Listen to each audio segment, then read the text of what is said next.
G'day Australia, Robert Dixon here on a beautiful winter's morning in sunny Australia. In my second book, Who Will Lead Us? Australia's Patriotic Revival, I make the statement that I have never ever been inspired by an Australian politician or so-called leader. To give credit where it's due, the efforts and determination of Pauline Hanson and some of the speeches of Malcolm Roberts and Rod Culleton have given us some hope. But this morning, I want to say that I have been inspired by someone who is emerging as a truly great orator and a great world leader, and that's Donald Trump. And I'm going to build this, although this is a message for Australia and Australians, I want to build this message off extracts from his speech and extracts from the speeches of another great world leader whose words apply to Australians today if you'll only listen, and that's Winston Churchill. But Donald Trump, in his speech to the people of Poland 2 days ago, in early July 2017, has declared these words that reveal his knowledge of the truth that affects Australians and has to have us stand to our feet. It's a good thing to be inspired. We all need inspiration, certainly Australia does. So who will lead us? See if this inspires you. The defence of the West depends not only on means, but also on the will of its people to prevail. To Poland, Donald Trump said, "Your oppressors," and I'm talking about Nazi totalitarianism some decades ago, "tried to break you, but Poland could not be broken." More horrifying than the defeat of arms is the collapse of the human spirit. For 4 decades, communist totalitarianism tried to demolish freedom, your faith, laws, history, and identity, the very essence of your culture and your humanity. Your oppressors tried to break you, but Poland could not be broken. 1 million Polish people did not ask for wealth or privilege, but they said, "We want God." Now that might startle some of us Australians, some of you Australians, and I'm not delivering a religious message here. But what this is saying is that rather than have wealth and privilege, the people of Poland defeated totalitarian Nazism by having their values right.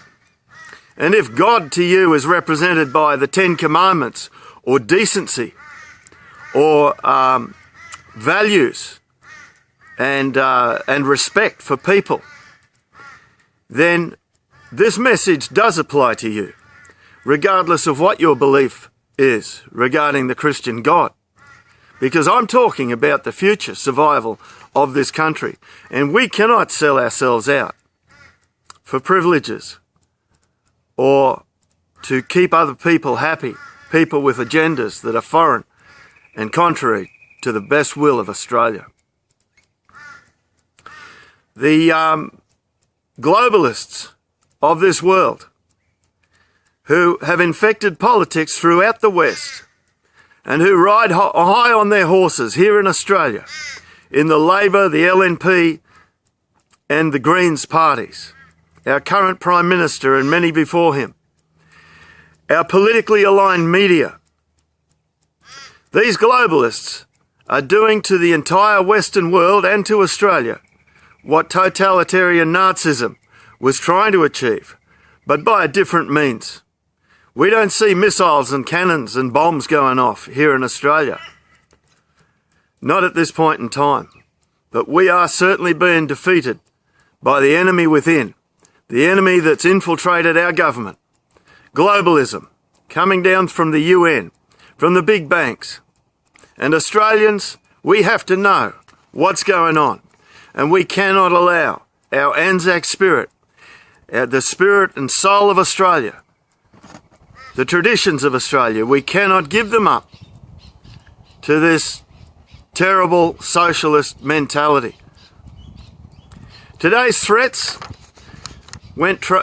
Trump went on, today's threats are radical Islamic terrorism and another danger, the steady creep of government bureaucracy that drains the vitality and the wealth of the people.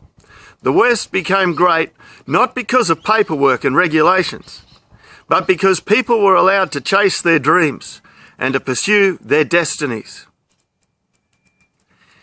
The state and the bureaucracy is that version of totalitarianism that we face today.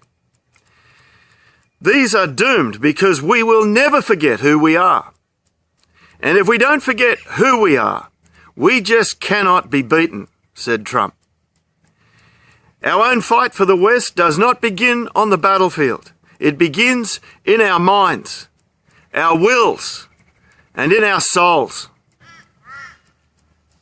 I declare for the world to hear, the West will never ever be broken. Our values will prevail.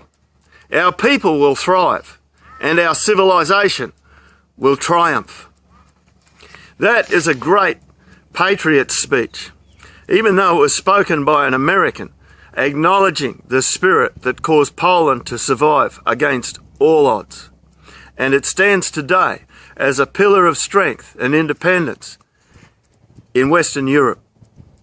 And so what will Australia be? The country down under. Will we remain under the boot of globalist, socialist infiltration of our government? These so-called, I can't bring myself to call them leaders, because they definitely are not. They offer no inspiration to this country whatsoever.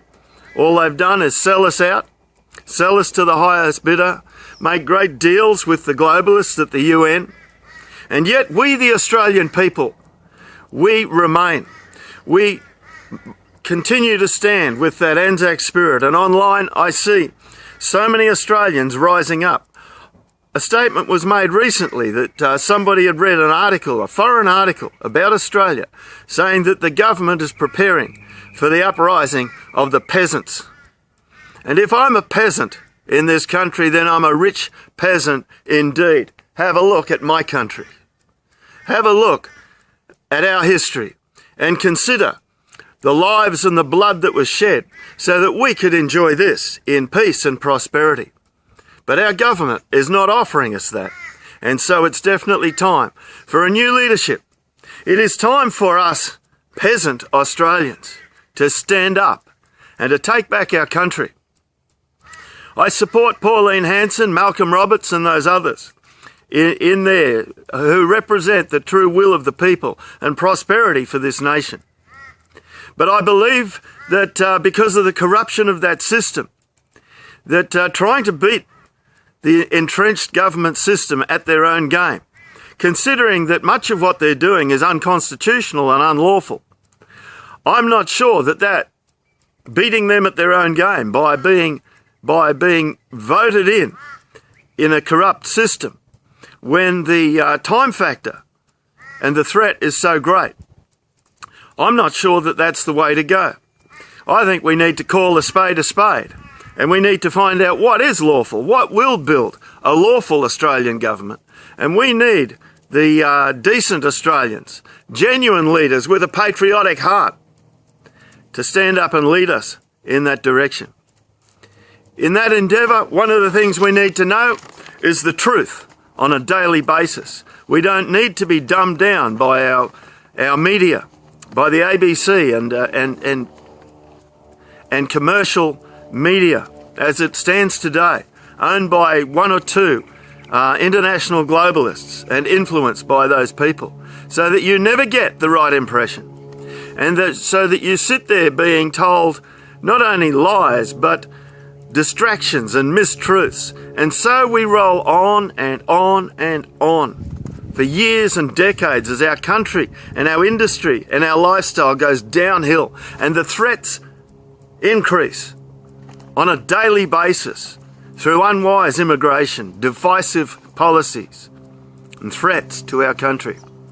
we need to stand up.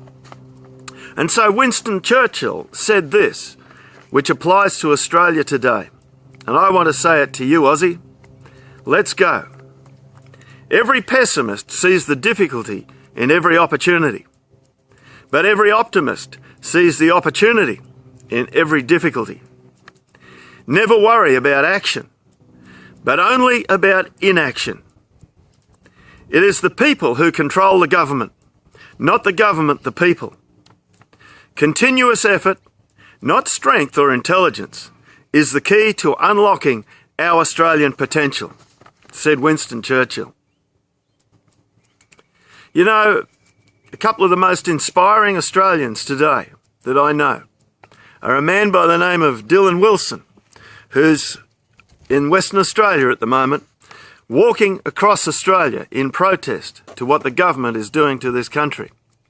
And he and I and a number of others, we're looking at solutions, not complaints and not problems, real solutions, lawful solutions.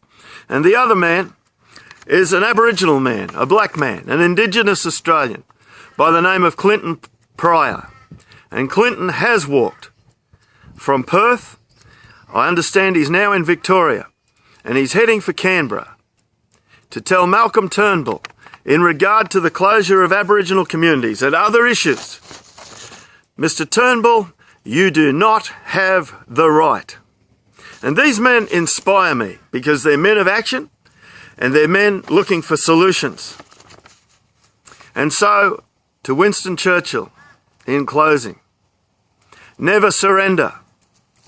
What is the use of living if it be not to strive for the noble causes and to make this muddled world a better place for those who will live in it after we are gone?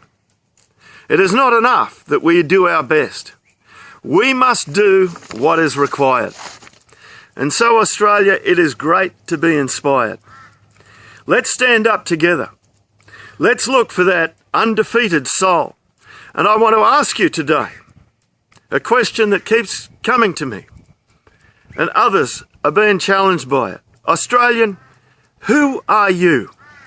Because if you know who you are as an Australian, if you know what our tradition and our destiny and our values and what our lifestyle stands for and what our country is capable of and what we, the people of Australia, united, the custodians of this wonderful, wonderful place, if you know who you are and what country stands behind you and what our history tells us that we are, we will not be defeated. We're going to victory, and these guys will get out of the way for the good of Australia and for the good of our kids and for what the world can receive from an Australia who reaches its potential. Thank you.